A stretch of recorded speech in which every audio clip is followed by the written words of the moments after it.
네, 안녕하십니까. 찾아가는 성결교회 부흥 키워드 청소년 사역 브랜딩을 소개할 신덕교회 이태현 목사라고 합니다. 사실 국내선교위원회 임원분들의 전화를 받고 굉장히 많이 당황을 했습니다. 어떤 제안을 주셨냐면 우리 교회에서 하고 있는 거 사례 소개하지 말고 작은 교회나 청소년이 한 명도 없는 교회가 즉시 실행할 수 있는 것을 좀 설계해 줬으면 좋겠다라는 요청을 주셔서요. 굉장히 많이 공부하고 또 저는 아직 개척을 해보지 못했지만 현장에서 목회하시는 또 목사님들의 마음을 담아서 오늘 강의를 준비했습니다. 특별히 오늘 이 서산교회에서 열리는 오늘 세미나는 더 큰 기대가 있었는데요. 왜냐하면 제 고향이 충남 당진이거든요. 그래서 특별히 바라옵기는 하나님께서 이 땅에 특별히 이 충청도 가운데 모든 청소년들이 성결교회로 몰려올 수 있기를 주님의 이름으로 간절히 축복하며 강의를 시작하겠습니다. 청소년 사역이라는 게 정답은 없습니다. 또 교회의 규모도 다르고 상황도 다르고 특별히 청소년들은 지역별로 문화와 환경이 너무나도 달라서 이 청소년 사역이라는 데에 있어서 어떠한 하나의 정답을 제시하는 것은 굉장히 어려운 것 같습니다. 그래서 청소년 사역을 어떻게 우리가 고민할 수 있을까를 생각해 보면서 오늘 브랜딩에 대해서 설명을 드리려고 하는데요. 마침 제가 오늘 이 강의 있기 전에 어제 용인제일교회라는 곳을 다녀왔습니다. 한 600억을 들여서 교회를 새롭게 건축하고 교회 안에 PC방, 콘서트홀, 극장 이런 걸 만들어 놓은 교회를 갔다 와서 느낀 게 뭐냐면 오히려 큰 교회들이 지금 작정하고 달려들고 있구나라는 생각을 들었습니다. PC방을 만들어서 초등부가 3배가 부흥했다고 해요. 근데 안타까운 것은 그 지역에 있는 작은 교회 청소년들이나 초등학교 아이들이 다 쏠림 현상이 발생했다는 것입니다. 그런데 여기서 저는 가능성을 본 것은 이것입니다. 큰 교회는 일타 다획을 얻기 위해서 사실 굉장히 많은 전략을 수립하지만 거기에 맹점은 청소년들은 PC방을 이용할 수 없었습니다. 청소년들이 아니라 PC방은 초등학생들만 이용할 수 있다. 풋살장은 청소년만 이용할 수 있다.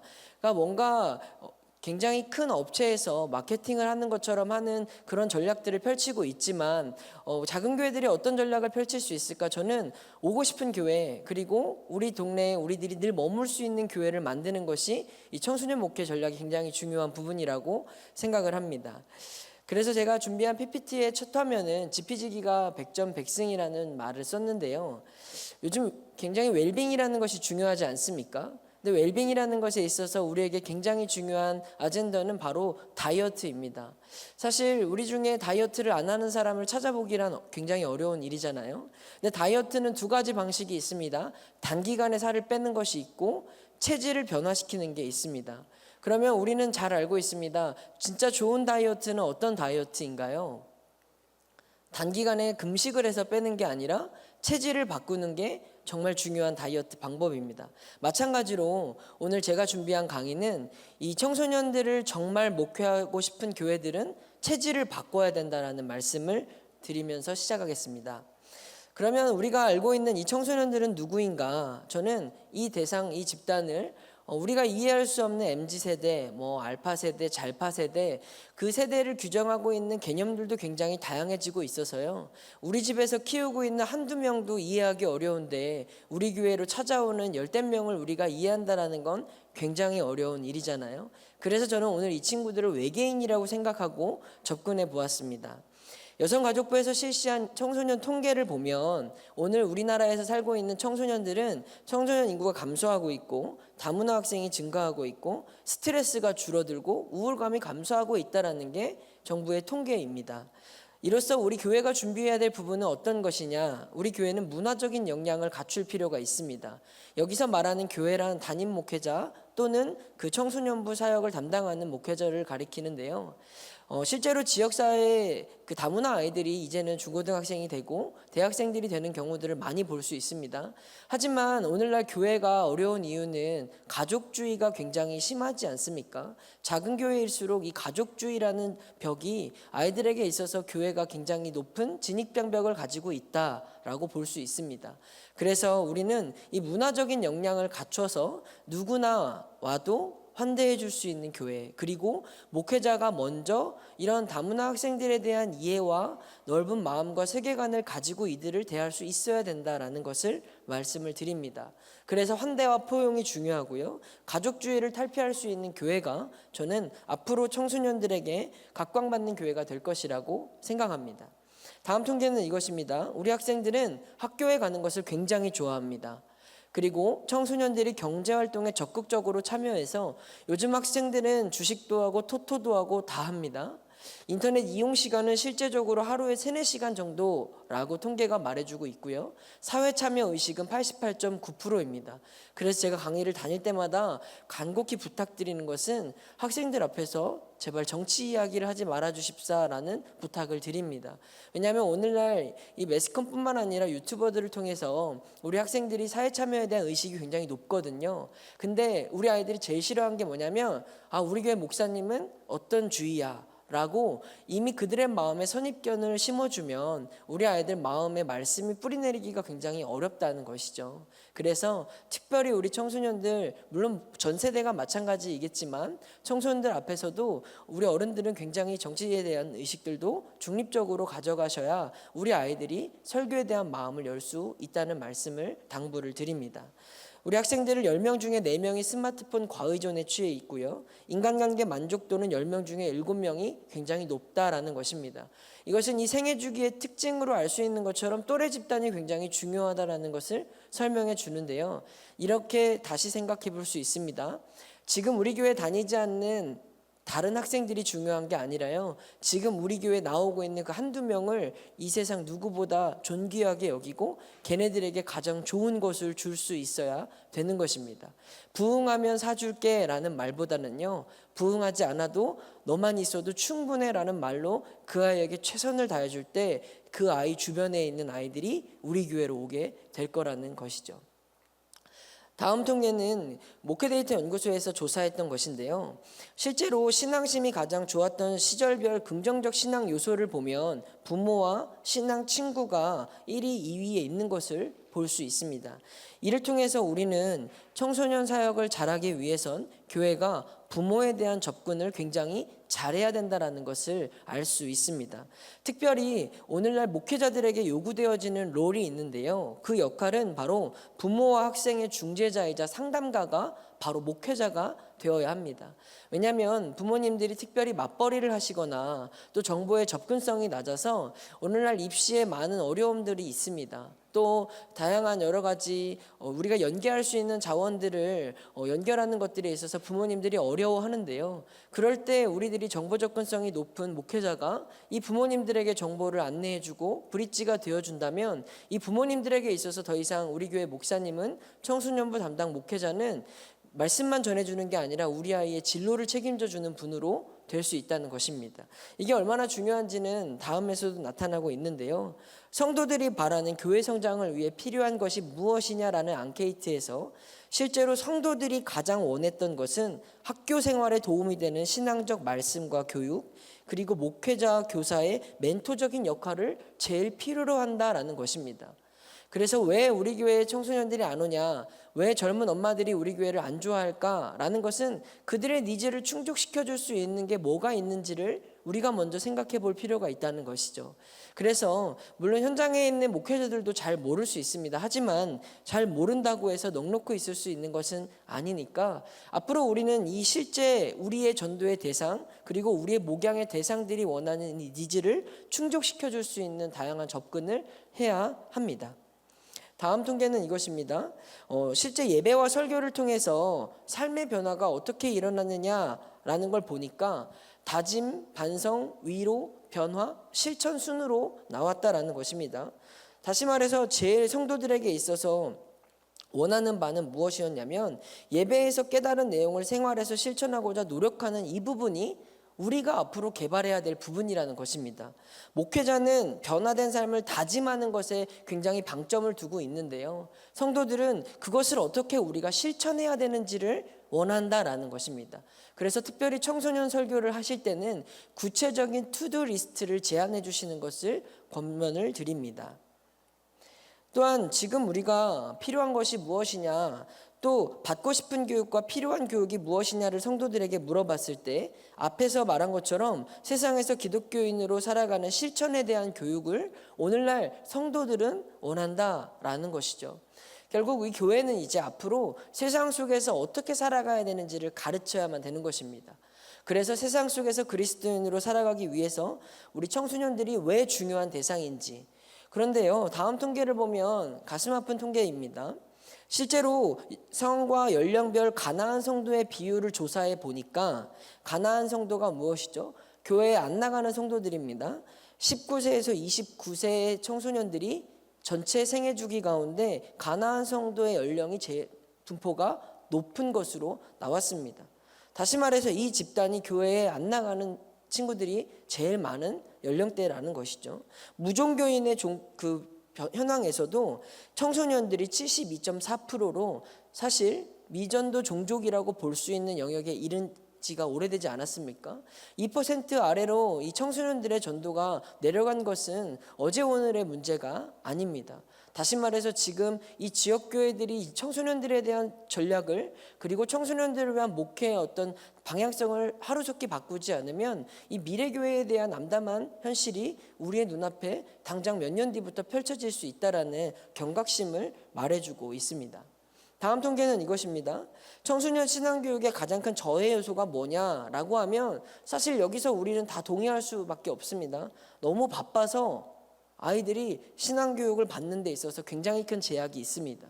학원을 가야 되고요. 숙제를 해야 되고요. 그 시간을 쪼개서 놀아야 되고 할 것들을 해야 되는 것이 우리 학생들의 삶입니다.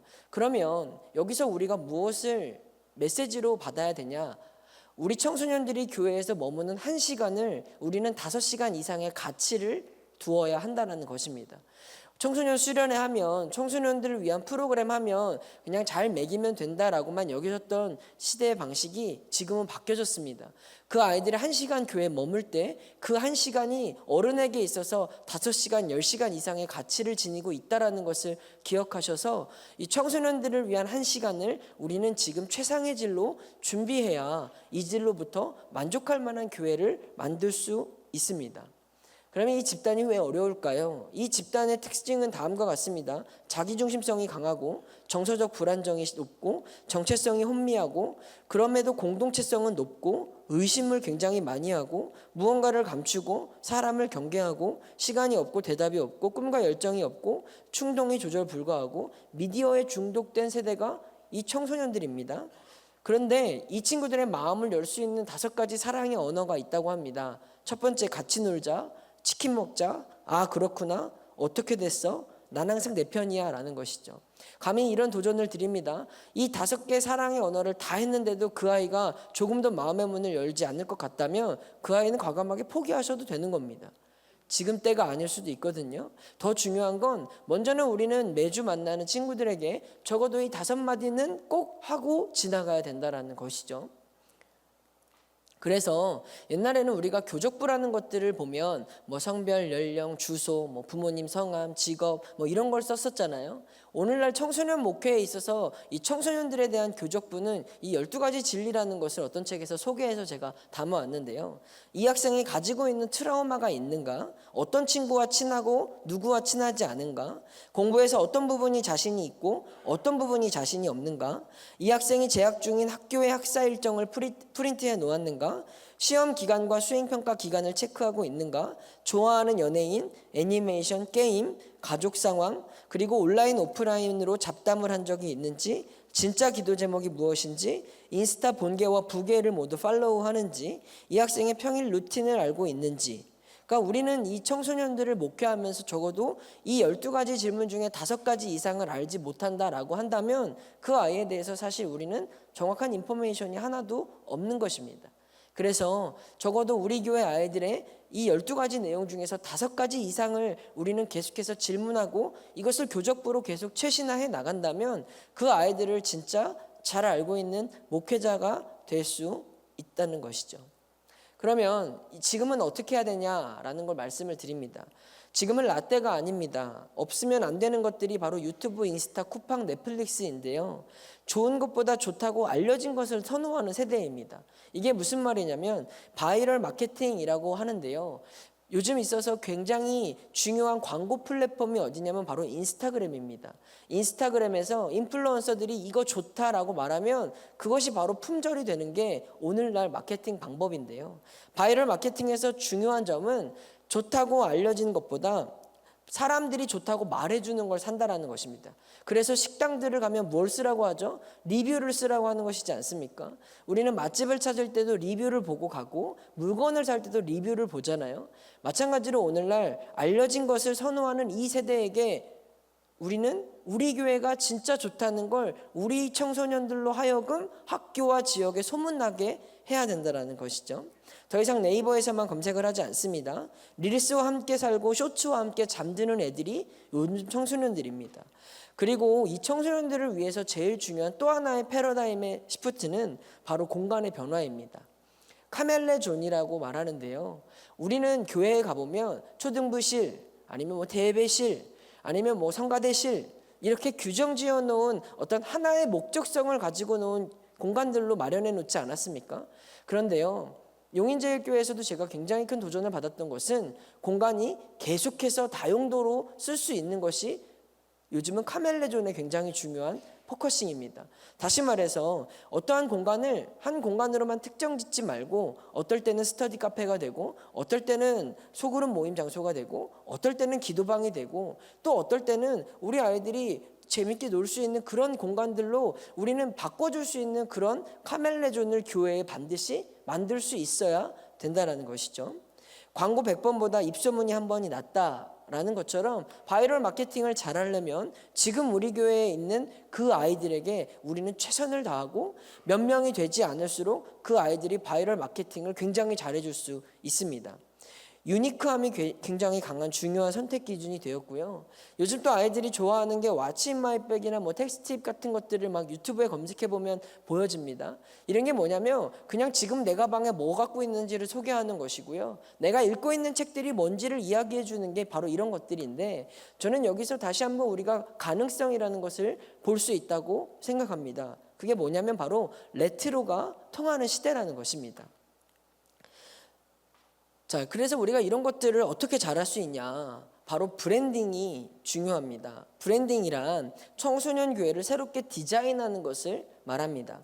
사람들이 우리 제품이나 서비스나 교회를 어떻게 기억하고 인식하느냐를 결정짓도록 만드는 과정이 바로 브랜딩인데요. 사람들이 나를 그렇게 기억하도록 만드는 것입니다. 그래서 제가 저희 부서를 브랜딩하는 전략은 디보팅 틴즈라는 걸 계속해서 밀어붙이고 있습니다. 디보팅 틴즈는 뭐냐? 우리가 청소년이지만 10대지만 우리 다 할 수 있습니다 라는 겁니다. 너네가 원하면 우리 다 할 수 있어. 교회도 세울 수 있고 너네가 원하는 거 우리 다 할 수 있어 라는 걸 저는 굉장히 아이들에게 우리의 브랜드로 우리의 어떤 세계관으로 강조하고 있습니다.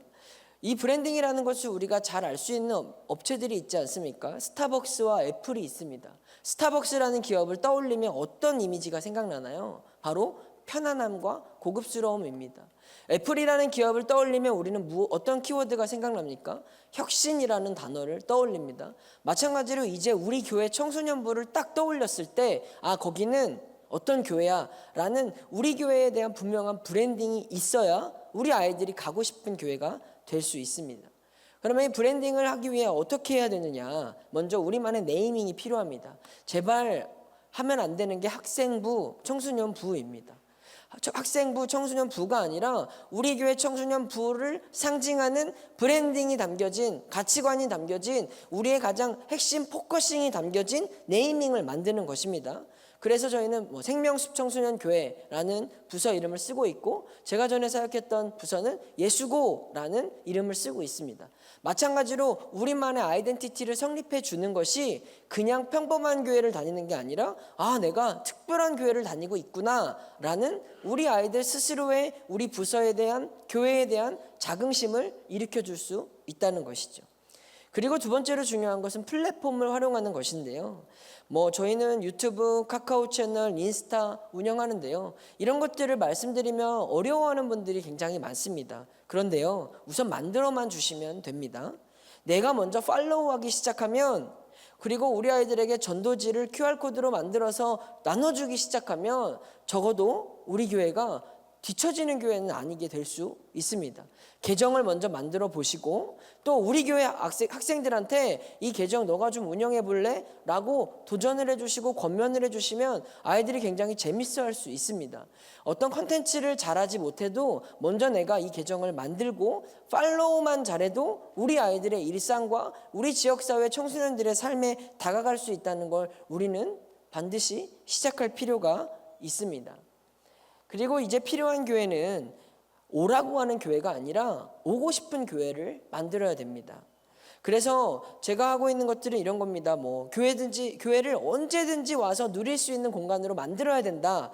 그럼 뭘 하면 좋을까? PC방에 있는 거 다 흉내내는 겁니다. 요즘 PC방에 가보면은요, 먹을 거부터 시작해서 온갖 모든 세팅이 다 잘 되어져 있지 않습니까? 교회를 하나씩 바꾸어 나가는 겁니다. 그런데 생각보다 어렵지 않습니다. 왜냐하면 당근마켓을 잘 활용하면 이런 것들을 생각보다 쉽게 우리는 가져올 수 있거든요. 저희 슬러시 기계나 찐빵기 이런 것들 당근마켓을 통해서 20만 원, 30만 원에 가져왔고요. 라면 기계도 40만 원에 이렇게 가져와서, 또 이 아이스크림이 사실 굉장히 각광을 받는데요. 이 아이스크림은 우리 지역에 보면 이렇게 아이스크림 할인 마켓이 많지 않습니까?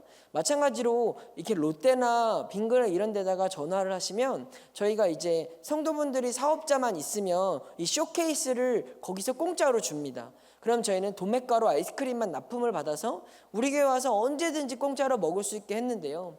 이런 것들이 작은 노력들이지만 진짜 이 청소년들에게 있어서 오고 싶은 교회를 만들고 싶다면 우리는 이런 하나씩 아이들이 좋아하는 것들을 교회 안에 구비해 놓는 작은 실천이 수반되어야 되지 않겠습니까? 제가 꼭 말씀드리고 싶은 건 일회성 행사에 많은 재정을 들여서 이벤트 때문에 오는 아이들이 우리 교회의 진짜 숫자라고 생각하는 건 옛날의 방식이지 않습니까? 걔네들은요 어차피 떠돌이고요, 어차피 결국엔 좋은 걸 주는 교회로 정착하기 마련입니다. 더 중요한 건 그냥 우리 지역사회 아이들, 우리 동네, 우리 교회 가장 가까이 있는 학교의 학생들이 언제든지 우리 교회 와서 먹을 수 있고 쉴 수 있고 공부할 수 있는 그런 공간을 만들어주는 것, 그것이 아까 브랜딩에서 말씀드렸던 공간에 대한 카멜레존이라는 개념입니다. 그냥 공간이 없다면 어떤 교회의 로비에도 좋고요, 어디에도 좋습니다. 그냥 우리 아이들한테, 이 지역사회 아이들한테 이 교회 가면 아이스크림은 공짜야 라는 것들이 바이럴 마케팅만 될 수 있다면 아이들 전도의 문은 이미 열려진 것이라고 생각할 수 있습니다. 그 아이들이 당장 와서 변화될 수 있다는 것을 기대하기보단 먼저 저는 우리 아이들이, 이 지역사회 아이들이 그래도 이 교회는 학교 끝나고 들리는 그런 성지가 되었으면 좋겠습니다. 언제든지 친구들 데리고 와서 아이스크림 먹고 슬러시 먹고 붕어빵 먹고 갈 수 있는, 호빵 먹고 갈 수 있는 동네 슈퍼마켓 아저씨 같은 목사님이 된다면 적어도 우리 지역사회에 우리 교회가 필요한 공간이 된 것으로 시작될 수 있습니다. 그래서 중요한 게 사실 이 디자인적인 요소들인데요. 어그로를 끌어야 기대감을 늘릴 수 있습니다. 어그로를 끈다는 건 어떤 것이냐면 메시지를 전달해야 되는데 그냥 메시지는 쳐다보지도 않습니다. 그래서 시각적인 내러티브를 담은 우리 브랜드의 아이덴티티를 심어줘야 되는 것입니다. 그래서 아까 제일 먼저 말씀드린 게 로고이지 않았습니까? 로고를 예쁘게 특별하게 만들며 막 교회 로고 만드는 것처럼 복잡하게 막 성경적인 의미를 담는 게 중요한 게 아니라요, 그냥 쓱 쳐다봤는데 기억에 남는 게 제일 좋은 겁니다. 그냥 뭔가 간단한 것 같은데 마치 우리가 글로벌 기업들의 로고를 보면 복잡하지도 않고 어렵지도 않지 않습니까? 이런 것들을 우리가 메시지를 전달하고 우리 교회의 브랜드를 심겨주는 데 있어서 굉장히 중요한 요소가 되는데, 이런 것들을 할 수 있는 툴이 굉장히 많이 발달이 되어져 있습니다. 인터넷에 메리 캔버스, 캔바, 어도비 익스프레스 이런 거 그냥 가입하셔서 무료로 계정을 등록하시고도 작업할 수 있는 템플릿이 굉장히 많거든요. 나는 어려운 거야 라고만 하지 마시고요, 이런 것들을 이제는 진입장벽을 먼저 우리 목회자들이 스스로 낮추고 여기에 한번 접속하셔서 여기에 나와져 있는 템플릿들을 활용하셔서만 시도해 보신다면 적어도 우리 교회 전도지가 특별한 전도지가 될 수 있는 것이죠. 그래서 이렇게 학교 앞 전도 때 아이들의 어그로를 끌 수 있는 전도지를 만들어서 나갑니다. 얘네들이요 당장 오지 않아도 괜찮습니다. 그냥 한번 쳐다봐 주기만 하면 되는 거거든요. 한번 그냥 쓱 봐주기만 하면 되는데, 학교 앞 전도가 중요한 이유는 요즘 학생들이 엄청 바쁜데요, 엄청 바빠도 반드시 가는 데가 학교거든요. 그리고 애들이 대답을 잘 안 하잖아요. 메시지나 전화에 응답을 잘 안 하잖아요. 근데 학교 끝나는 시간은 늘 고정되어져 있습니다. 나오는 곳도 정해져 있습니다. 그래서 목회자들이 항상 지정된 장소에 정해진 시간에 가서 어그로를 끌 수 있는 이런 전도지를 나눠주면서, 더 중요한 게 뭐냐면요, 저는 아이스크림을 갖고 가는데요, 보냉백에 우리 교회 아이들한테는 콘을 주고요, 걔 따라오는 친구들한테는 빠삐코를 줘요. 이해가 되시죠? 그러면 왜 저는 안 줘요? 이러면 넌 우리 교회 안 다니잖아 라고 말하는 거예요. 그러면 얘네가 뭐라냐면요, 너무 치사해요. 그런데 야 저기 교회 다니면 콘 받는데 라고 지들끼리 바이럴 마케팅을 해주는 거거든요. 그러니까 이제는 우리가 안 다니는 애들한테 더 좋은 거 주고 다니는 애들, 니들은 교회에서 먹잖아 라고 말하면 안 되고요, 우리 교회 다니는 애들한테 제일 좋은 걸 주고 얘네만을 위한 특별한 것들을 해주신다면 스스로 그들 안에서 바이럴 마케팅이 일어나는 것입니다. 그래서 학교 앞 전도를 나가실 때 꼭 한 번쯤은 눈을 힐끗 할 수 있는 것들, 이런 것들을 준비하셔서 가신다면 우리 아이들이 굉장히 뿌듯해하는, 특별히 우리 교회를 다니고 있는 아이들에게 우리 교회가 굉장히 자랑스럽고 뭔가 내가 특별한 존재가 되어지는 것 같은 느낌을 줄 수 있다는 것입니다.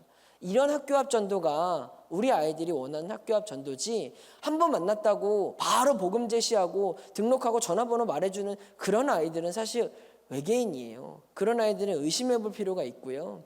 오히려 아이들에게 있어서 야 저 교회 목사님이야, 저 교회 다니면 이런 거 준대라고 하는 바이럴 마케팅이 스스로 그들 안에서 일어날 수 있도록, 그래서 전도는요 목회자가 하는 게 아니라 우리 애들이 하는 겁니다.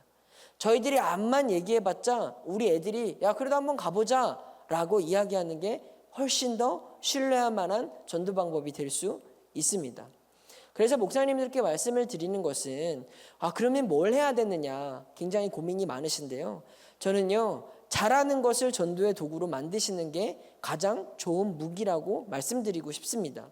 목사님들은 특별히 책을 좋아하지 않습니까? 그러면 논술 클래스를 만드시는 겁니다. 말이 논술이지 그냥 같이 책 읽으면 되는 것입니다. 농구를 좋아하면 골대 하나를 만들어서 농구 클럽을 만드시면 되는데요, 지금 신촌과 홍대에 생겨나고 있는 이런 농구장이 이런 곳입니다. 굉장히 협소한 공간인데 바닥 깔고 농구대 하나 설치해 놓고 시간별로 예약을 받는데 거기 예약하는 게 굉장히 어렵습니다. 그러니까 마찬가지로 어떤 잘 풀코트의 농구장 이런 게 중요한 게 아니라요, 그냥 애들이 농구할 수 있는 어떤 스팟을 만들면, 어떤 작은 스페이스만 있으면 그 동네의 아이들이 올 수 있는 장소가 되는 것입니다. 그래서 베이킹을 좋아하면 우리 동네에 베이킹 클래스를 한번 만들어 주시고, 요리를 좋아하면 쿠킹 클래스를 한번 만들어 주는 겁니다. 그래서 뭔가 대단한 걸 해야 되는 게 중요한 게 아니라 그냥 우리 성도들이, 우리 교사들이, 우리 목회자가 잘할 수 있는 걸 전도의 도구로 활용해서 우리 공간 안에서 마련해 주는 게 가장 좋은 방법이 될 수 있고요. 또 하나는 오늘날 교육 정책에 의해서 학교마다 활성화를 시키고 있는 게 바로 동아리인데요, 중고등학교마다 동아리가 없는 데가 없습니다. 그러면 교회는 무엇을 가지고 있습니까? 인적 자원과 물적 자원을 가지고 있습니다. 특별히 교회는 공간을 가지고 있습니다. 어떤 교회든 개척교회도 공간은 있습니다. 그러면 이 지역사회 동아리 친구들에게 교회의 공간을 쉐어해 주는 것입니다. 교회를 연습실로 빌려주는 거, 교회에서 공연을 기억해 주는 거, 교회를 청소년 센터처럼 만들어 주는 것이 이 지역사회 청소년들을 위한 진짜 교회가 해야 될 일이라고 생각하는 것이죠. 그래서 교회가 가지고 있는 인물적 자원을 잘 활용할 수 있는 거, 그것은요 앞으로 잠재적 우리 성도들을 만드는 굉장히 중요한 전도의 전략이 될 수 있습니다. 이런 것들을 시도하기 위해서는요 어렵지 않습니다. 우선 학교에 찾아가셔서 비타오백 하나 들고 찾아가셔서 선생님들께 질문하는 겁니다. 처음에는 굉장히 어렵고 불편한데요, 그래도 계속 뻔뻔하게 서 있는 목회자를 외면하는 선생님은 없더라고요. 그리고 또 하나 제일 좋은 것은요, 우리 교회 다니는 애들한테 야, 니네 동아리 모임 우리 교회 와서 해. 목사님이 간식 줄게. 우리가 공간 이렇게 해줄게. 라고 해서 우리 아이들에게 있어서 우리 교회의 인물적 자원을 활용할 수 있는 창구를 만들어 준다면, 이런 부분에 있어서 교회는 더 이상 예배만 드리는 곳이 아니라 우리 청소년 센터가 될 수 있다는 부분이죠. 그래서 앞서 말씀드린 체질 개선이 필요하다는 것입니다. 우리가 다음 세대 청소년 외치고 기도하지만 정작 체질을 바꾸지 않으면 이 친구들이 올 공간이 없습니다. 그러나 체질을 바꾸기 시작하면 오지 말라고 해도 우리 거기 가서 공부할 건데요 라고 말할 수 있겠죠. 그래서 또 하나의 방법은 유행을 선도하는 이 크리스천 아이디어 충전소들을 활용할 수 있다는 것입니다. 아까 제가 계정을 만드는 게 절반이다라고 말씀을 드렸는데요. 팔로워 숫자가 늘어날수록 트렌드 중심에 설 수 있습니다. 아, 이번 수련회 때 뭐하지? 아, 얘네들 데리고 뭐하지? 전도 추청주일에 뭐하지? 그런 행사의 아이디어나 수련회 프로그램은 우리 머릿속에선 더 이상 신선한 게 나오지 않지 않습니까? 그러면 어떻게 해야 되느냐? 이 플랫폼을 활용해서 우리는 정보를 누리면 되는 겁니다. 여기서 설교의 인트로도 얻으시고요. 콘텐츠도 따라해 보시고요. 어디에서 정보를 얻어야 될지 고민하시는 분들에게 먼저 인스타그램을 만드시고 적어도 이 두 계정은 팔로우 해보시고 여기에 올라와져 있는 콘텐츠를 한번 정독을 해보시라고 말씀을 드리는 겁니다. 에이, 나는 이해가 안 돼. 나는 잘 모르겠어. 세대 차이가 나서가 아니라요.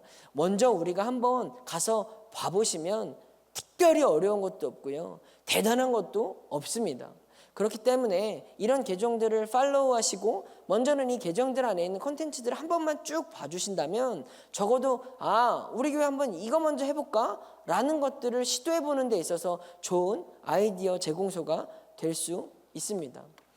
그리고 앞에 통계에서 보았던 것처럼 부모님들이, 성도들이 오늘날 이 청소년 교회에 원하는 게 뭐냐면 실질적인 이들의 진로와 입시의 안내자가 되는 것입니다. 그래서 지역 내 청소년 센터나 교육청 사이트에 한번 들어가 보시면요, 굉장히 많은 정보들이 올라와져 있습니다. 뿐만 아니라 제가 적어드린 이런 사이트에 한번 들어가 보시면 입시 동향이라든지 입시 전략이라든지 굉장히 공공에서 제공하고 있는 좋은 소스들이 많거든요. 이런 것들을 부모님들이 다 찾아보지 않습니다. 이런 것들을 그래서 학원에서는 본인들이 찾아보고 컨설팅하고 돈을 받는 거지 않습니까? 이런 부분들을 목회자들이 조금만 수고해 주셔서 학생들의 진로와 입시에 대해서 우리가 작은 정보들을 안내하고 이런 정보의 어떤 자원들을 공급처를 연결해 주는 것만 해주시는 것만으로도 교회를 통해서 도움을 받고 있다라는 만족감을 들 수 있습니다. 그래서 저는 어떤 것들을 했냐면 이 청소년 멘토 멘티 프로그램을 진행을 했는데요. 이것도 저희가 다 한 게 아니라 어떤 함께 나누는 재단이라는 곳에서 삼성에서 펀딩을 받아서 명지대, 연세대, 한양대와 연결을 해가지고 이런 프로그램을 개발했습니다. 그런데 이 법인에서 이 단체에서 원하는 게 뭐냐면 많은 멘티들이 모집되는 겁니다. 그래서 저는 우리 교회가 이 멘티 모집을 적극적으로 하겠다. 여기에 전화를 해서 우리 교회에 이 멘티를 모집할 테니까 우리 TO를 확보해달라 말씀을 드렸고, 거기서 주신 정보들을 가지고 포스터를 만들고 적극적으로 권면해서 연결을 한 것입니다. 그러니까 제가 돈을 쓰지도 않았고 제가 어떤 특별한 노력을 하지 않았습니다. 중요한 건 찾아보고 알아보고 연결하는 것입니다. 이러한 자원들을 연결하고 교회 안에서 소개하니까 부모님들은 마치 우리 교회가 무엇을 한 것처럼 느끼신다라는 거죠. 그러니까 굉장히 우리가 어려워할 수 있는 부분인데요. 입시와 진로에 있어서 더 이상 목회자들이 도외시할 수 없습니다. 목회자가 오히려 이런 부분들에 있어서 뉴스를 조금 더 팔로우업 하시고 이런 브리핑들을, 자료들을 조금만 더 서치하셔서 소개해 주시고 안내해 주시고 그냥 맞장구만 쳐주셔도 부모님들과 학생들이 느끼는 우리 목사님의 관심과 우리 목사님의 나를 도와주는 개입의 여지가 커질 수 있다라는 것입니다. 실제 성도들이 원하는 게 세상을 살아가는 크리스천 안에서 우리 아이들의 신앙교육과 진로입니다.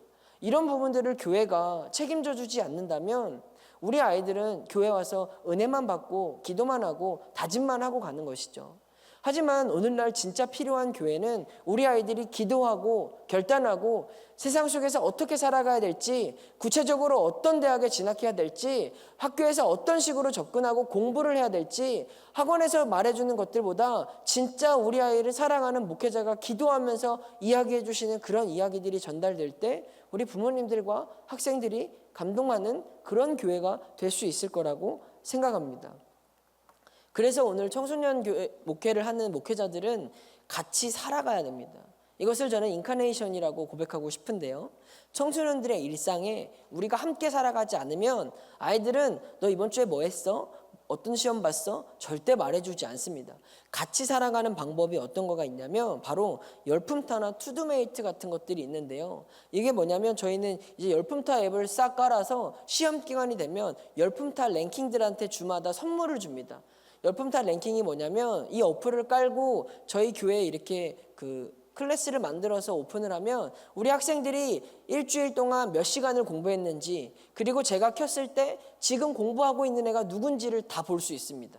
그러면 새벽까지 공부하는 아이들한테 격려해주고 기프티콘 싸주고, 또 이번 주 랭크를 따져서 제일 많이 공부한 애한테 선물 주고 격려해주면 우리 애들이 야, 내가 이렇게 열심히 하는 걸 교회에서도 인정해주고 또 내가 이렇게 열심히 하는 것을 목사님이 응원해주니까 공부 때문에 교회 안 나오는 게 아니라 이런 것들을 격려받고 지지받을 수 있는 목회자가 함께 살아가 주는 게 굉장히 중요한 우리의 접근의 무브먼트가 될 수 있습니다. 이 투두메이트라는 앱은요, 어떤 거냐면 우리 학생들이 보통 스터디 플래너를 쓰잖아요. 근데 스터디 플래너를 종이로 쓰는 시대가 지났습니다.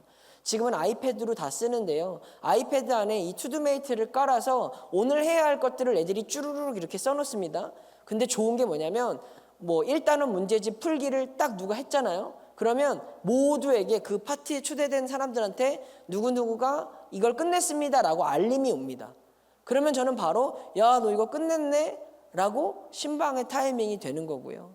한 주 하루하루를 얘가 어떻게 얼마나 열심히 살았는지, 또 아이들이 거기에 자기의 일상의 스케줄들도 막 적어 놓거든요. 이런 걸 보면서 우리가 이 친구들이 살아가는 삶의 자리로 다가가고 낮아지고 찾아가는 게 오늘날 청소년 목회자가 해야 될 굉장히 중요한 역할이라고 생각을 합니다. 그리고 청소년 예배는요, 뻔하지 않은 예배가 되는 게 중요합니다. 뻔하지 않은 특별한 메시지, 뻔하지 않은 예배를, 기대감을 줄 수 있는 예배를 만들기 위해서 매주 카드 뉴스를 만들고 이런 썸네일을 만들어서 인스타에 막 주중에 뿌립니다. 그러면 이번 주 설교 이거래 지들끼리 얘기하고 안 오려고 했는데 뭔가 좀 이거 썸네일 보고 찔렸어, 이런 이야기들이 우리 아이들한테서 나오는 거거든요. 근데 예배에 대한 기대감을 주는 게요, 저는 이 청소년들에게 있어서 굉장히 중요하다고 보는 건 집중력이 짧은 세대잖아요. 그래서 이 집중력이 짧은 세대한테 더 기대감을 줄 수 있고 호감을 줄 수 있는 예배를 만들어야, 야, 뻔한 예배가 아니라 이번 주는 이거래, 그리고 이 썸네일 하나가 이번 주 메시지를 설명해 줄 수 있는 또 하나의 브랜딩의 요소가 되고 아이덴티티를 드러낼 수 있는 방법이 된다면 어떻게 이 중요한 수단을 우리가 사용하지 않을 수 있겠습니까?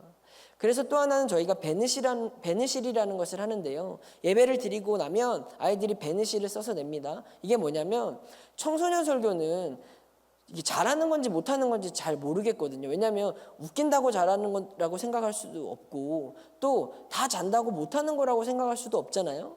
애들은 자는 것 같아도 듣는 건 듣거든요. 그런 것들을 이제 제가 모니터링하기 위해서 이 베느실이라는 것들을 하면서 참 많이 도움을 받고 있는데요. 배우고 느끼고 실천할 점을 아이들이 써서 내고 마지막에는 기도 제목을 써서 냅니다. 그러면 일주일 동안 제가 이걸 가지고 이 아이가 어떻게 느끼고 어떻게 생각하고 또 이번 주에 중요한 기도 제목이 무엇인지 이 아이를 목양할 수 있는 데이터를 마련하는 것인데요. 이런 걸 보면서 그래도 내가 설교에 이런 접근, 이런 방식들을 잘 쓰고 있구나, 아니면 이런 건 좀 별로였구나, 이런 피드백들을 우리가 계속해서 점검하고 또 베느실에 썼던 내용을 그 다음 주 설교의 인트로에 얘기해주면 애들이 또 자기 얘기 나오면 또 굉장히 좋아하거든요. 그러니까 뭔가 이 예배가 우리가 일방적으로 전달되는 탑다운 방식이 아니라 뭔가 상호보완적으로 커뮤니케이션이 예배 안에서 일어나고 또 나의 고백들을 목사님이 설명해주고 소개해주는 이런 예배, 즉 함께 참여하는 예배를 만들어가는 게 이 청소년 목회에서 중요한 부분이라고 생각을 합니다. 자, 그러면 우리 교회가 어떻게 실행할 수 있느냐? 첫 번째는요, 저는요, 진단이 중요하다고 생각합니다. 그래서 제가 이 스왓을 사용해서 4개의 틀을 만들어 놨는데요. 제가 경기도 광주에 있는 어떤 개척교회 입장에서 진단을 해봤습니다. 먼저 우리 교회의 강점은 지역 주민들과 가까운 관계에 있고 운영의 유연성이 있습니다. 개척교회다 보니까 운영하는 데 있어서 당회를 거치지 않아도 굉장히 쉽게 유연적인 어떤 결정할 수 있는 방법을 가지고 있습니다. 그런데 우리의 약점은 제한된 자원, 인프라, 인지도가 부족합니다. 청소년부 예배가 없습니다. 그러면 우리에게 기회가 뭘까? 학교와 가까운 위치에 있다. 공유 공간으로서 우리 교회가 가지고 있는 공간을 내어줄 수 있다. 지역 내 스포츠 동아리가 있어서 걔네들을 연결시킬 수 있다. 우리 교회 옆에 있는 중학교에 탁구부가 있던 거예요. 그러면 우리 교회에 탁구장을 만들어줄 수 있는 거지 않습니까? 그런데 위협이 뭐냐? 근처에 큰 교회가 있다. 학원이나 독서실이 옆에 있다. 그러면 이 큰 교회가 할 수 없는 우리만의 특별한 마케팅, 우리만의 브랜딩을 세우는 겁니다. 그래서 1단계 뭐냐? 청소년들에게 맞는 교회를 브랜딩하기 위해서 로고를 만들고 전도지를 만들고 내가 잘할 수 있는 것을 찾아보는 겁니다. 그리고 청소년부 SNS 계정을 만듭니다. 2단계 매주 학교 앞 전도에 나가서 교회를 알리는 작업을 합니다. 그리고 계정을 홍보하고 팔로우를 늘려가고, 팔로우를 늘리는 거 팔로우하고 인증 보내면 애들이 이제 선물 준다고 하면 인증을 보내거든요. 그러면 인증을 보내면 아이들의 연락처가 와요. 그러니까 이런 것들을 이제 DM으로 보내도 상관없어 라고 하면 기프티콘을 보내주려면 또 카카오톡이 필요하거든요. 그러니까 이게 정보를 우리가 얻어내는 방법들을, 스킬들을 조금만 다른 접근을 사용한다면 팔로우하고 인증하면 기프티콘이야 라고 하면 이제 또 보내는 그런 순수하고 착한 외계인들이 있어요. 걔네들한테 이제 이런 접근 방식을 통해서 우리가 홍보를 하고 또 아이들이 공부할 수 있는 공간으로 구조를 바꾸고 축구나 운동을 좋아하는 어른들을 섭외해서 동아리들과 연계해서 우리 교회에서 이런 행사들을 진행해 준다면 이 교회는 예배만 드리는 게 아니라 우리들이 학교 끝나고 가서 머물 수 있는 공간이 되고 같이 놀 수 있는 공간이 되고 우리들의 어떤 청소년 센터가 될 수 있는 그런 교회가 될 수 있다라는 점입니다.